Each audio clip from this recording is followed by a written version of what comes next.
ሰላም ክቡራት ተኸታተልቲ ሓበን ቤትና ኤርትራ ከመይ ትኾኑ? ኣነ እግዚኣብሔር ይመስገን ሰላም ኣለኹ። ንሶምን ሰላም ክትህሉ በዓል ሙሉእ ተስፋየ እምበኣር ሎማዓንቲ ድማ መቐፀልታ ናይቲ ዝሓለፈ ክንሪኦ ዝቐነና ወይ ከዓ ክንመሃሮ ዝቐነና የሒዘልኩም ዘለኹ ቃላት ሓሳባት ብትግርኛ ማለት እዩ። ተስፋ ገበር ክጠቕመኩም ይጠቕመኩም ኩሉ ሕጂ እምበኣር ናብቲ ቪድዮ ከብለኩም እየ። ሰናይ ምክትታል። ዮንገረን ዮንገረን መንእሰያት met zijn 25 jaar hoort Jip nog wel bij de jongeren. Met zijn 25 jaar hoort Jip nog wel bij de jongeren.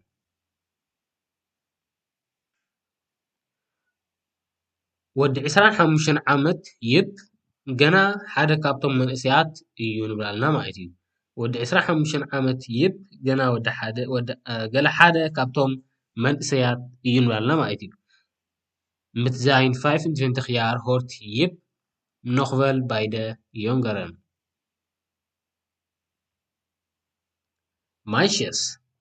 Meisjes awalid ወካ ማይደን meisjes ወካ ማይደን awalid ማለት እዩ። Zij hebben 2 meisjes en 2 jongens. Zij hebben 2 meisjes en 2 jongens. እንታይ ብለና ኣሎ? ክልተ ኣዋልድን ክልተ ኣወዳትን ኣለዎም። Zij hebben 2 meisjes en 2 jongens.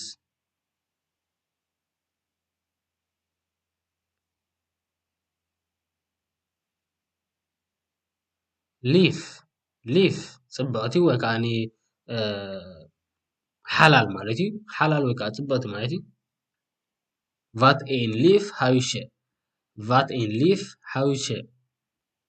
Wat een lief huisje. ከመይ ዝበለት ጽብቕቲ ጎጆ እያ ወይ ከዓኒ ገዛ እያ ንብላልና ማለት እዩ። Wat een lief huisje.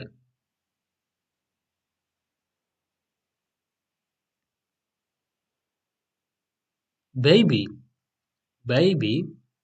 ቆልዓ Ze hebben pas een baby gekregen. Ze hebben pas een baby gekregen. እንታይ ብለና ኣሎ? ኣብዚ ሓፂር እዋን ሓደ ህፃን ወሊዶም ንብለና ማለት እዩ። ኣብዚ ሓፂር እዋን ሓደ ህፃን ወሊዶም ንብለና ማለት እዩ። ኣቐድም ኣቢሎም ነዊሕ ዘይገብር ማለት እዩ። Ze hebben pas een baby gekregen.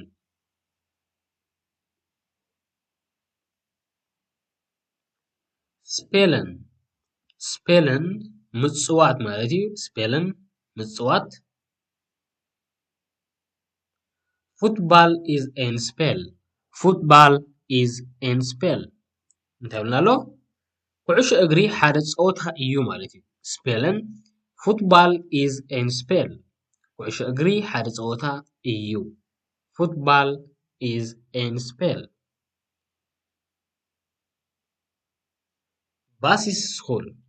ባሲስ ስኩል መባእታዊ ትምህርቲ ወይ ከዓ መባእታዊ ቤት ትምህርቲ ማለት እዩ። ባሲስ ስኩል Musse zit al op de basisschool. Musse zit al op de basisschool. እንታይ ብለና ኣሎ? ሙሴ ድሮ ኣብቲ መባእታዊ ቤት ትምህርቲ ኣትዩ ኣሎ ወይ ከዓ ኣብቲ ቤት ትምህርቲ መባእታዊ ኣሎ ንብላልና ማለት እዩ። ሙሴ zit al op de basisschool.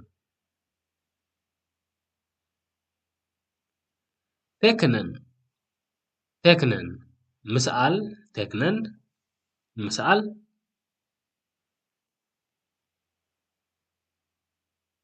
Hij tekende een landschap. Hij tekende een landschap. Hij tekende een landschap. እንታይ ብለና ኣሎ? ንሱ ሓደ ገጽ ምድሪ ሰኣለ ወይ ከዓ ስኢሉ ንብላልና ማለት እዩ። ኦልሬዲ ስኢልዎ ኣሎ Hij tekende ስለንብል ዘለና ማለት እዩ። Hij tekende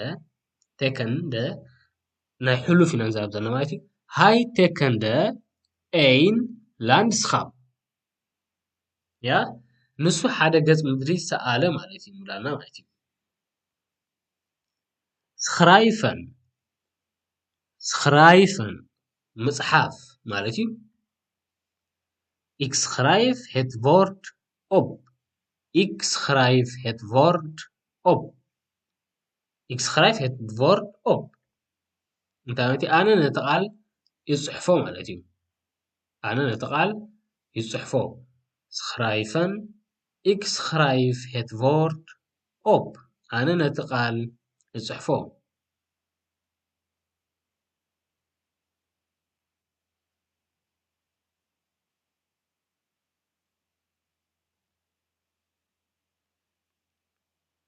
praten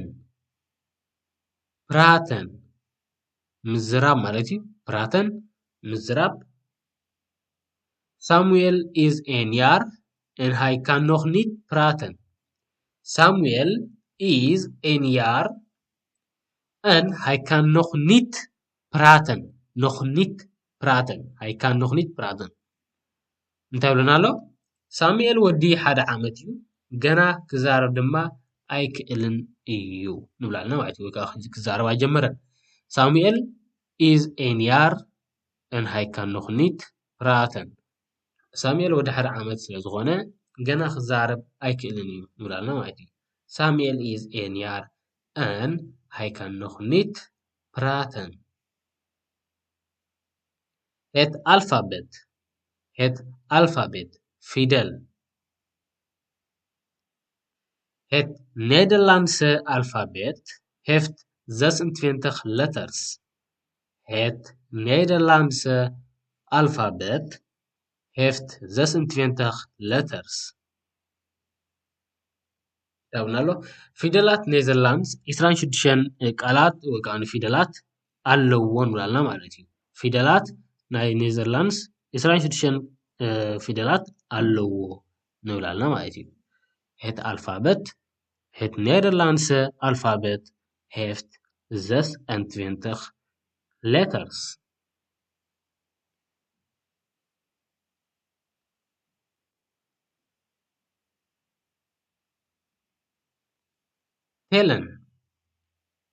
tellen ምፍቃድ ማለት እዩ። tellen ምፍቃድ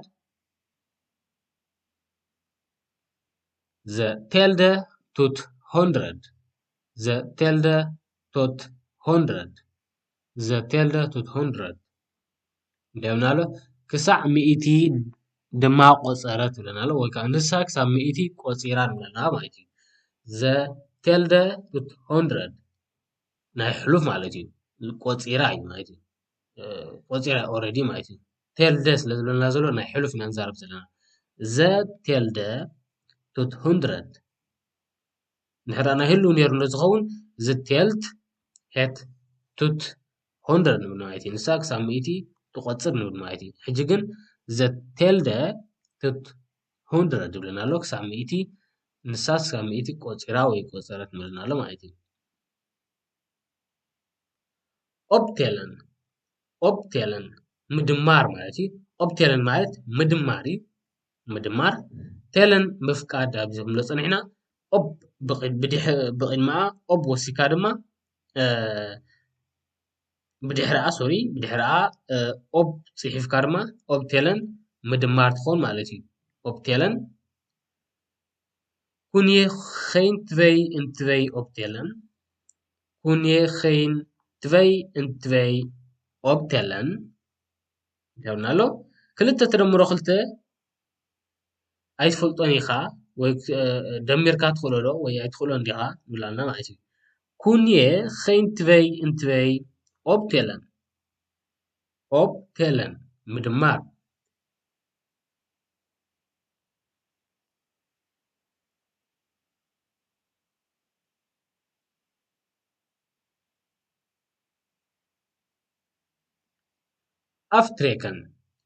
aftrekken ምጉዳል ማለት እዩ። ምድማር ከረረ ፀኒሕና ኦፕቴለን aftrekken ድማ ምጉዳል ማለት እዩ። ምጉዳል als je 3 van 7 aftrekt dan hou je 4 over. als je 3 van 7 aftrekt, dan hou je 4 over. داولنا له 3 ካብ 7 እንተዳ ኣጉዲልካ 4 ይተርፈካ ንብለና ማለት እዩ 3 ካብ 7 እንተዳ 3 ዝጎድሎ 7 እንተዳ ጌርካ ማለት እዩ ካዳ ዘርባ 4 ይተርፈካ ማለት እዩ 4 ይመልሱ ንብለና ማለት እዩ als je 3 van 7 aftrekt dan hou je 4 over.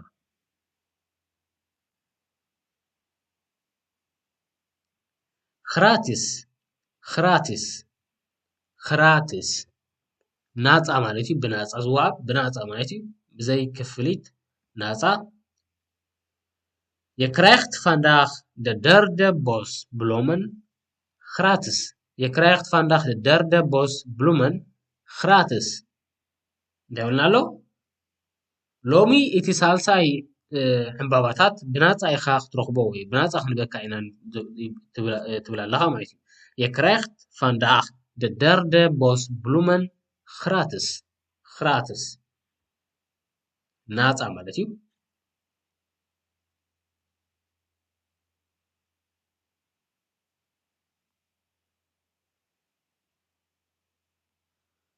ኦኬ እምበኣር ክቡራት ተኸታተልቲ ሓበን ቤት ናይ ኤርትራ ናይ ሎማዓንቲ ቪድዮ ነዚ መስል ነይሩ ማለት እዩ ተስፋ ገብር ይጠቕመኩም ክህሉ ወይ ዝኾነ ነገር ክትረኽብሉ ትህሉ ከመይ ከም ዝረኽብኩሞ ኣብ ታሕቲ ተፍልጥሉ ትኽእሉ ኢኹም ማለት እዩ ብዝተረፈ ኣብ ነዚ መቐፅልታ ናይ ዝሓለፈ ቪድዮ ነይሩ ሎማዓንቲ ከምኡውን ክቕፅል እዩ ናይዚ መቐፅልታ ማለት እዩ ቃላት ሓሳባት ኩሉ ማለት እዩ ስለዚ ኣብ ዝመፅእ ቪድዮ ክንራኸብ ኢና ተሰናይ እዩ